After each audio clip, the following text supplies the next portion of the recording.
Hi students, இன்றைக்கி என்ன பார்க்க போகிறோம் அப்படின்னு பார்த்தீங்கன்னா NMMS மேட்டோட கொஷின்ஸு எல்லா கொஷின் பேப்பர்ஸில் இருக்க கலெக்ஷன்ஸ்ப்பா. ஒரு டாப்பிக்காக வர்றதில் ஒரு சம்ஸாக பார்த்துட்டு வரலாம். சரிங்களா? இப்போது find the missing number in the following sequences. Tamil எப்படி கொடுப்பாங்க? பின்வரும் தொடர் வரிசையில் விடுபட்ட எண்ணை கண்டுபிடி. கொஷின் பார்க்கலாமா? 5, 8, 14, 23 இதுதான் நம்ம கண்டுபிடிக்க வேண்டிய ஆன்சர் 50. சரிங்களா? ஆப்ஷன்ஸ் கொடுத்துட்டாங்க. ஃபஸ்ட்டு இந்த மாதிரி மிஸ்ஸிங்கில் நம்ம பார்க்கும்போது ஃபஸ்ட்டுக்கும் ரெண்டாவதுக்கும் எவ்வளோ வித்தியாசம் இருக்குது அப்படின்னு பார்க்கணும். டிஃப்ரென்ஸ் எவ்வளோ இருக்குதுன்னு பார்க்கணும். சரிங்களா? மேக்ஸிமம் அந்த மாதிரி தான் வரும் உங்களுக்கு. இப்போ பார்க்கலாம். 8 - 5 என்ன வரும்? 3. 14 - 8 6. அடுத்து 23 - 14 எவ்வளோ? 9. இப்போ எவ்வளோப்பா வித்தியாசம் இருக்குது? டிஃப்ரென்ஸ் பார்த்தீங்கன்னா 3, 6, 9 அப்படின்னு சொல்லி ஆட் நம்பர்ஸில் போகுது. சரிங்களா? அப்போ 3, 6, 9 3 கூடுது. அப்போ 9 கூட 3 ஆட் பண்ண என்ன வரும் உங்களுக்கு? 12 வரும். சரிங்களா? அப்போ அந்த 12 தான் உங்களுக்கு என்ன பண்ணணும்? உங்களுக்கு நமக்கு ஃபைனல் ஆன்சரில் ஆட் பண்ணி வரும்.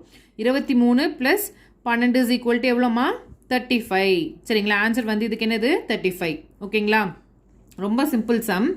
இப்போ அடுத்தது பார்த்தீங்கன்னா செகண்ட் சம் பார்த்தீங்கன்னா 16, 16 4/5, 17 3/5, 18 2/5, 19 1/5 இதுதான் நம்ம கண்டுபிடிக்கணும். முதல்ல இந்த மாதிரி இருக்குது அப்படின்னா மிக்ஸ்டு ஃப்ராக்ஷனாக அதை நம்ம முதல்ல என்ன பண்ணணும்? நார்மல் இதுக்கு மாற்றிக்கணும். சரிங்களா? 16 அப்படியே வரும். 16 4/5 எப்படி எழுதலாம் நம்ம? இதோட இது என்னப்பா ஆகும்? மல்டிபிள் ஆகும், பெருக்கல். சரிங்களா? 16 × 5 என்னது? நமக்கு 80. இது ப்ளஸ் பண்ணணும், இது மல்டிபிள் பண்ணணும். சரிங்களா? 16 × 5 80, 80 + 4 84/5. அது மாதிரி இது எல்லாத்தையுமே நம்ம என்ன பண்ணிக்கிறோம்? மாற்றி வச்சுக்கிறோம். அப்போ தான் எவ்வளோ வந்து டிஃப்ரென்ஸ் இருக்குது அப்படின்னு சொல்லி நம்ம பார்க்க முடியும். சரிங்களா? இப்போது ரெண்டாவதுக்கும் ஃபஸ்ட்டுக்கும் உள்ள எவ்வளோன்னு பார்க்கலாமா? செகண்டு இது ஃபஸ்ட்டு சப்ராக்ட் பண்ணணும். இப்போ கீழே இங்கே ஒன்றுமே இல்லை அப்படின்னா என்ன அர்த்தம்? இங்கேருந்து இதை மல்டிபிள் பண்ணணும், LCM. சரிங்களா? 84 - 5 16 சார் எவ்வளோமா? 80. 80 / 5. இதுலேருந்து இது என்ன பண்ணுறோம்? சப்ராக்ட் பண்ணுறோம். 84 - 80 = என்ன வரும் நமக்கு? 4. இந்த 5 வந்து / 5 வரும். இப்போ அதே மாதிரி ரெண்டாவதும் நம்ம பண்ணி பார்க்கணும். அப்போ தான் வந்து ரெண்டாவது மூணாவது பண்ணி பார்க்கும்போது தான் எவ்வளோ டிஃப்ரென்ஸ் இருக்குது அப்படின்றது நமக்கு தெரிய வரும். சரிங்களா? இப்போ அடுத்து என்ன பண்ண போகிறோம்? இதிலேருந்து இதை மைனஸ் பண்ண போகிறோம். சரிங்களா? அதுக்கு பண்ண இங்கே வந்து ஆல்ரெடி 5 இருக்குது, அதனால் எதுவுமே பண்ண தேவையில்லை. 88 - 84 எவ்வளோ? 4. 4/5. சரிங்களா? அடுத்து 92. 92 - 88/5. 92ல் 88 போச்சுன்னா எவ்வளோமா? 4. 4/5. ஓகேங்களா? அடுத்து 96. 96/5 - 92/5 = என்ன வரும்? 96 - 92 போச்சுன்னா என்ன வரும்?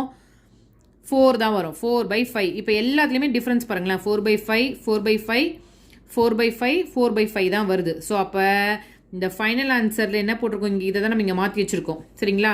இது 96/5 தான் மாற்றி வச்சுருக்கோம். இதோட என்ன பண்ணணும்? ஆட் பண்ணணும். 4 + 5 அதான் நம்மளோட ஆன்சர். 96/5 + 4/5 = எவ்வளோ வரும்? 96 + 4 என்னம்மா? 100. 100/5 = இதை என்ன பண்ணணும்? வகுத்தல் சொல்லுவாங்க தமிழில். இதை டிவைட் பண்ண என்ன வரும் உங்களுக்கு? 520 டைம்ஸ் என்ன வரும் உங்களுக்கு? 100. இதில் ஈஸியாக 5 5 2s என்னம்மா வரும்? 10. இந்த 0 என்ன ஆகிடும்? அப்படியே இங்கே போயிடும். ஓகேங்களா? அவ்வளோதான். இதோட ஆன்சர் என்னம்மா நமக்கு? 20. தேர்ட் கொஷின் பார்க்கலாம். 45, 65, 165, 345 இது என்னன்னு கண்டுபிடிக்க சொல்லியிருக்காங்க. சரிங்களா? முதல்ல இது ரெண்டுத்துக்கும் எவ்வளோ வித்தியாசம் இருக்குது, டிஃப்ரென்ஸ் இருக்குது அப்படின்னு சொல்லி பார்த்துடலாம். 65 - 45 என்னம்மா? 20. சரிங்களா? அப்போ அடுத்து இதிலேருந்து இதை சப்ராக்ட் பண்ணி பார்க்கலாம், எவ்வளோ வருதுன்னு பார்க்கலாம். 165 - 65 பண்ணும்போது எவ்வளோ வருது நமக்கு? 100. ஓகேங்களா? அடுத்து 345லேருந்து 165.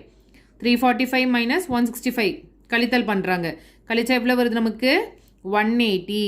இப்போது இதை பார்க்காம, சரிங்களா, இதை பார்க்காம இதை மட்டும் பாருங்கள்.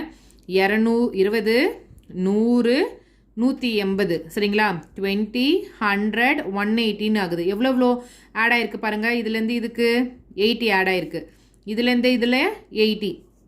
அப்போது எவ்வளோ ஆட் ஆகிட்டே வருதுமா இந்த ஆன்சரோட 80 ஆட் ஆகி தான் ஃபைனல் ஆன்சர் வரும் நமக்கு. அப்போ அந்த 180யோட 80 ஆட் பண்ணால் என்ன கிடைக்கும் நமக்கு 260. அப்போ இந்த 345யோட என்ன ஆட் பண்ணணும் 260 ஆட் பண்ணணும். சரிங்களா, 345 + 260 ஆட் பண்ண என்ன கிடைக்கும் 605. அதே சம்மா தான் இப்படி ஒரே சேம் தான் ஷார்ட், அது உங்களுக்கு புரியறதுக்காக அப்படி போட்டிருக்கேன். 45லேருந்து 65க்கு 20 டிஃப்ரென்ஸு. 65லேருந்து 165க்கு எவ்வளோ ஆட் ஆயிருக்கு 100. 165லேருந்து 345க்கு எவ்வளோ ஆட் ஆயிருக்கு 180. சரிங்களா, 80 ஆட் ஆகிட்டு இருக்கு. அப்போ 180லேருந்து எவ்வளோ ஆட் ஆயிருக்கு 80 ஆட் ஆயிருக்கு. ஸோ 260. அப்போ 345 இந்த ஆன்சர் என்ன வரும் ப்ளஸ் பண்ணாதான் நம்மளோட ஆன்சர் 605. சரிங்களா, அவ்வளோதான் ஸ்டூடெண்ட்ஸ். இந்த வீடியோ பிடிச்சிருந்தா லைக் பண்ணுங்கள், ஷேர் பண்ணுங்கள். இதே டாபிக்ஸில் இன்னும் எவ்வளோ சம்ஸ் இருக்குதோ அந்த மாதிரி ஒரு டாப்பிக்லேயும் இனிமேல் சம்ஸ் போடுவேன் நான். சரிங்களா, பாய் ஸ்டூடெண்ட்ஸ்.